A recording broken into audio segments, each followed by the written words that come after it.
ऐं ॿियो हिकिड़ो मसइलो हुयो त अॼु जे वक़्त में माण्हू वार गॾाए करे औरतूं ख़ुसूसन ऐं मर्द पोइ इहे फ़रोख़्त कंदा आहिनि, विकिणंदा आहिनि, पोइ इहे ख़रीद करे उहो माण्हू इन जी विग वग़ैरह बि ठाहींदा आहिनि, काफ़ी शइ थींदी आहे। त इहो मसइलो सम्झी छॾियो त वार विकिणणु बल्कि इंसान जो कोई उज़्वो कोई जुज़ विकिणणु या रत के पैसनि ते विकिणणु हराम ऐं नाजाइज़ कमु। इहे तव्हांखे 1000, 2000, 2-3 रुपया जेकॾहिं हराम जा मिलंदा त पी न के बीमारी में चोरी चकारे में इहे निकिरी वेंदा, इन जो कोई फ़ाइदो न थींदो। इन जे करे इहे वार ख़रीद करण बि हराम, छो त अल्लाह साईं इंसान जे हिक हिक जुज़ जी अहमियत रखी आहे। इन वार जी वॾी अहमियत आहे।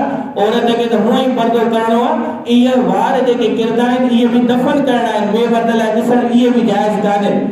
त उहे ई वार जेकॾहिं फ़रोख़्त करे ॾींदव त इहो पोइ वरी शिकायत हूंदी आहे असांजी मथे में सूर रहे थो ऐं तकलीफ़ रहे थी, त बाबा उहे वार ॾींदव, उहे वारनि खे बाहि में हेॾे कंदा होॾे कंदा, मसाला आणंदा वग़ैरह कंदा, इंसानी जुज़ आहे। अवां पंहिंजे जुज़ जो पाण एतिराम न कयो त लाज़मी बीमारी बि लॻंदियूं। त इन जे करे इन शइ जो वॾो बचाव कयो, वारनि खे पूरे छॾियो, उनजो इहतराम इकराम।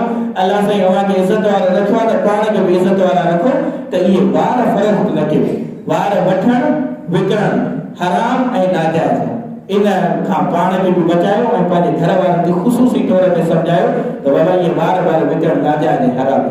जेको चयो अल्लाह ताला मक़बूल मंज़ूर फरमाए।